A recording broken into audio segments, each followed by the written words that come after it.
Assalamualaikum warahmatullahi wabarakatuh. Perkenalkan, saya Tri Oktavia dari Prodi Keperawatan Pangkal Pinang tingkat 1 dengan nomor NIM 2014-40135. Di sini saya akan menjelaskan tentang piramida kebutuhan dasar manusia menurut Abraham Maslow.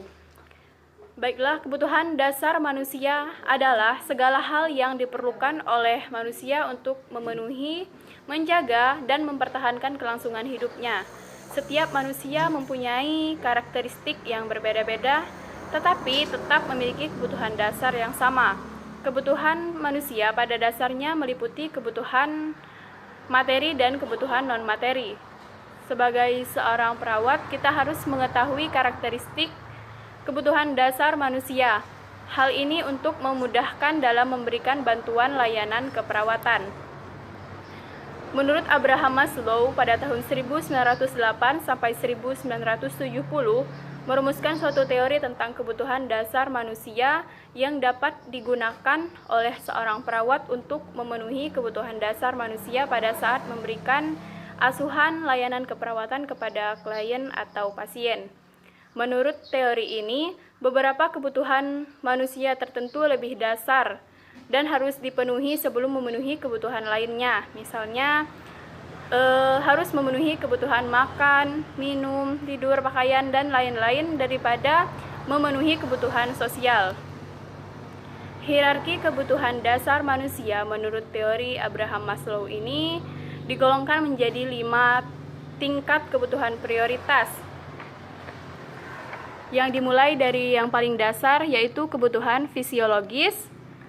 Selanjutnya, kebutuhan keselamatan dan keamanan, kebutuhan rasa cinta dan rasa memiliki, kebutuhan harga diri, dan kebutuhan aktualisasi diri. Kebutuhan ini akan senantiasa muncul meskipun mungkin secara tidak berurutan. Artinya, ada sebagian orang karena suatu keyakinan tertentu memiliki hierarki kebutuhan yang berbeda dibandingkan dengan yang lain. Semakin tinggi kebutuhan yang terpuaskan, maka semakin mudah seseorang mencapai suatu derajat kemandirian yang optimal. Pemenuhan kebutuhan tersebut menurut Abraham Maslow didorong oleh adanya 2 kekuatan, yaitu motivasi kekurangan dan motivasi pertumbuhan atau perkembangan. Motivasi kekurangan ditujukan untuk mengatasi permasalahan, yaitu ketegangan organistik berupa kekurangan, sebagai contoh lapar. Sedangkan motivasi pertumbuhan atau perkembangan didasarkan atas kapasitas setiap manusia untuk tumbuh dan berkembang. Kapasitas ini merupakan pembawaan setiap manusia dan dapat mendorong manusia untuk mencapai tingkat hierarki kebutuhan yang lebih tinggi, yaitu aktualisasi diri. Baiklah, kita masuk ke yang pertama, yaitu kebutuhan fisiologis. Kebutuhan fisiologis merupakan kebutuhan primer yang menjadi syarat dasar bagi kelangsungan hidup manusia guna memelihara homeostasis tubuh. Kebutuhan fisiologis ini harus terpenuhi karena jika tidak terpenuhi, maka akan berpengaruh terhadap kebutuhan lainnya. Manusia minimal memiliki 8 macam kebutuhan yang harus terpenuhi, yaitu oksigen, cairan, nutrisi, eliminasi, temperatur, tempat tinggal, istirahat, tidur, seksual, dan lain-lain. Dan selanjutnya, kebutuhan keselamatan dan keamanan. Kebutuhan akan keselamatan adalah kebutuhan untuk melindungi diri dari bahaya fisik dan psikologis. Orang dewasa umumnya lebih mampu memberikan keselamatan dan keamanan dibandingkan dengan anak-anak. Ancaman terhadap keselamatan seseorang dapat dikategorikan sebagai ancaman mekanis, kimiawi, termal, dan bakteriologis. Kebutuhan akan keamanan terkait dengan konteks fisiologis dan hubungan interpersonal. Selanjutnya, kebutuhan cinta dan rasa memiliki, yang mencangkup afeksi, relasi, keluarga, dan lain-lain. Kebutuhan untuk dicintai atau memiliki adalah keinginan untuk berteman, bersahabat, atau beraktivitas secara bersama-sama.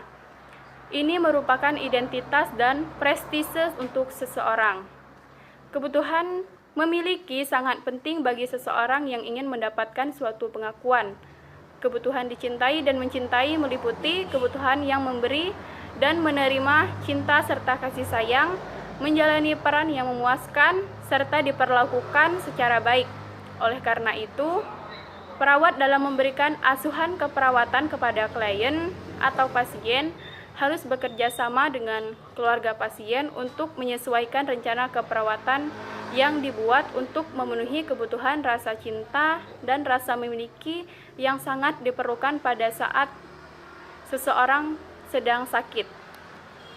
Kemudian kebutuhan harga diri yang mencakup pencapaian, status, tanggung jawab, reputasi, dan lain-lain.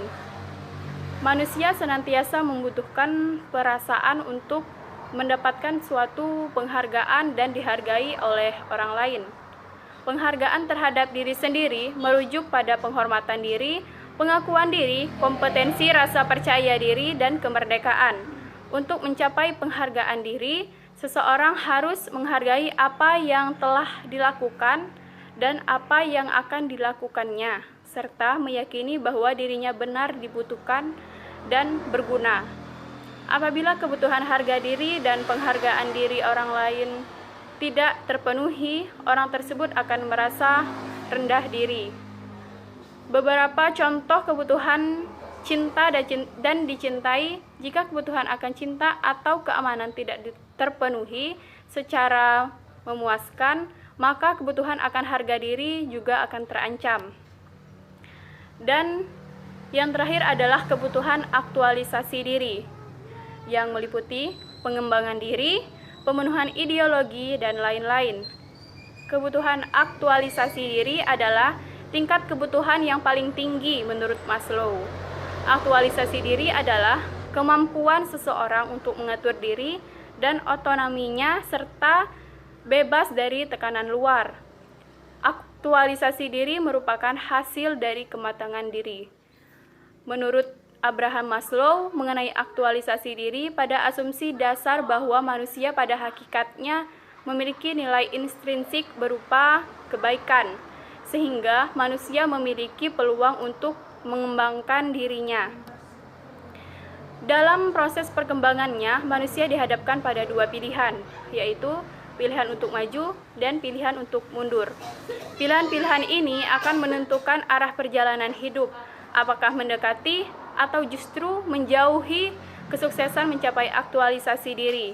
Seseorang yang telah mencapai aktualisasi diri akan memiliki kepribadian yang berbeda dengan orang lain pada umumnya. Baiklah, mungkin hanya ini yang dapat saya sampaikan.